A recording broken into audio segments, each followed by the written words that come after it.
नमस्कार नाशिक. मी आहे प्रियंका आणि तुम्ही एखाद्या तुमच्या आणि फक्त तुमच्या लाडक्या प्रियांकाला ओनली ऑन रेडिओ विश्वास 90.8 तुमचं जगणं तुमचा आवाज. वेल, या कार्यक्रमामध्ये आज आपल्यासोबत आहेत एक रॉकिंग अशा चीफ गेस्ट आणि त्या आहेत अनन्यादी. अँड अनन्यादी आहेत माइंड कोच आणि त्यासोबत ex chief branch manager, chief manager in fact सांगता येईल. कॅनडा बँकमध्ये त्या होत्या आणि आता त्यांनी माइंड कोचिंग करून लाखो लोकांना आतापर्यंत ट्रेन केलेले. तर welcome to my studio Ananya दीदी. Thank you so much and love to all my audience.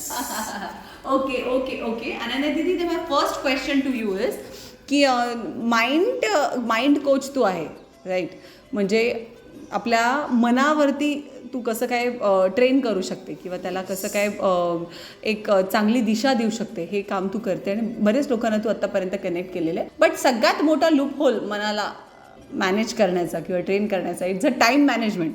कारण बराच वेळ लोक नको त्या विचारांमध्ये गुंतलेले असतात, नको त्या गोष्टींमध्ये गुंतलेले असतात. स्पेशली महिलांनो ऐकते ना सगळ्यांना ते, तर त्यांना टाईम मॅनेजमेंट ह्याच्याविषयी तू कसा सल्ला देशील? अर्थात अवघ्या येणाऱ्या नव्या भाव्या पिढीलाही ह्याची खूप गरज आहे. ॲट द सेम टाईम जे आपले सिनियर सिटीजन आहेत ते आता तुला ऐकतायत, तर त्यांना तुला काय मेसेज द्यायचा टाईम मॅनेजमेंटवरनं ती? सो सर्वप्रथम once again Priyanka, thank you so much. ही अपॉर्च्युनिटी आणि संधी तू कायम देत असतेस आणि त्याचप्रमाणे सगळ्यात महत्त्वाचं रेडिओ विश्वास 90.8 आणि अर्थातच आपले श्रोते, कारण ते आहेत म्हणून आज आपण आहोत. सो जो तुझा आत्ताचा प्रश्न आहे की वेळ, आणि हा वेळ जर का आपल्या हातात आणायचा असेल तर सगळ्यात प्रथम आज मी सांगू इच्छिते, जसं मी माइंड कोच म्हणजे आपल्या विचारांनी आपल्या हातात वेळ कसा येईल, तर आजपासनं एक वाक्य बोलणं अगदी सोडून द्या की वेळ पुरा पडत नाही आहे. कारण ह्या शब्दांना एक एनर्जी आहे आणि जेव्हा तुम्ही रिपीटेडली स्वतःशी म्हणाल की माझ्याकडे भरपूर वेळ आहे आणि माझी कामं माझ्या वेळेत होत आहेत, तेव्हा ॲक्च्युली तुम्ही त्याचा फरक, जेव्हा आपण हे रोज म्हणू, रोज कन्सिस्टंटली करू, तर त्याचा फरक तुमच्या लाईफमध्ये तुम्हाला लक्षात येईल. सो पहिलं ॲज अ माइंड कोच मला हे सांगायचं आहे की प्रत्येक शब्दाला एक फ्रिक्वेन्सी आहे, म्हणून त्या वेळेला हे एक प्राधान्य द्या आणि सांगा की माझ्याकडे भरपूर वेळ आहे. आता दुसरं बघायचं झालं तर प्रायोरिटी ही दिली पाहिजे. म्हणजे आपण एक लिस्ट बनवली पाहिजे आपल्या कामांची जी आपल्या हातात असतात. तर नॉर्मली कामांचे आपल्या 4 विभाग केलेले आहेत.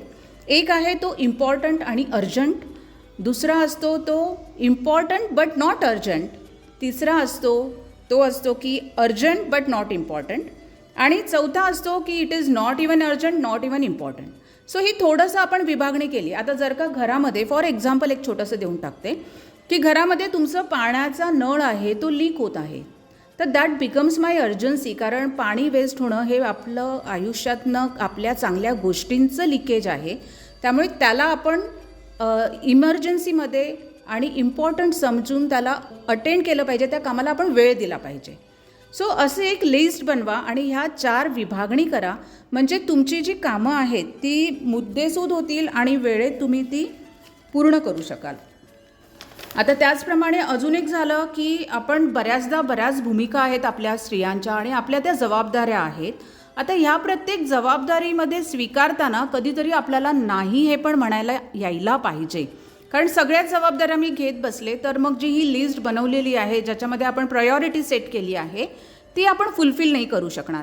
तर एक पोलाईटपणे आणि अंडरस्टँडिंग वेमध्ये दुसऱ्याला नाही कधीतरी म्हणणं ही एक कला आहे आणि ती आपल्याला शिकून घेतली पाहिजे. आपली कामं जर का वेळेत करायची असतील तर सगळ्यात महत्त्वाचं असं हे आपलं डिसिजन.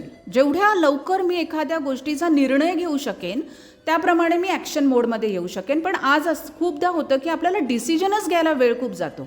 कदाचित त्या कामाच्या जी करण्याची वेळ आहे ती खूप कमी असते, अर्धा तास असते, पण ती क्रिया सुरू करण्यासाठी आपल्याला खूप डिसिजनच घ्यायला आधी 1-1.5 तास जातो. तर हा डिसिजन आपला कसा सुधारेल, तर थोडंसं आपण स्वपरीक्षण केल्याने सुटेल हा प्रश्न. आणि त्या स्वपरीक्षणासाठी आपल्याला मेडिटेशन हे करणं खूप गरजेचं आहे. आपलं एखादं ध्यान केंद्रित करून एक इंटेन्शन प्रॉपर आपण सेट करून की हे काम मी का करत आहे. हा थोडा छोटे प्रश्न आहेत हे, पण हे आपल्याला आजपर्यंत आपण शिकले नाही आहे, कुठेच आपल्याला ते शिकवलं नाही गेलं. पण हा अभ्यास सुरू केला तर आपल्या गोष्टी आपल्या खूपच लवकर होतील, वेळेत होतील. आणि अर्थातच आता हे सगळं करताना आपल्यावरती अत्याचार करू नका, ओव्हरब्लेम होऊ नका की हे पण झालं पाहिजे ते पण झालं पाहिजे. तर थोडं त्याही गोष्टीकडे लक्ष द्या असं मी सांगेन. ॲब्सोल्युटली अनन्या अशाच गप्पा अनन्या दीदींसोबत कंटिन्युटी कार्यक्रमाच्या दुसऱ्या सेगमेंटमध्ये नाशिक करतो. तोपर्यंत स्टेट युन रेडिओ शॉस 90.8 तुमचं सगळं तुमचा आवाज.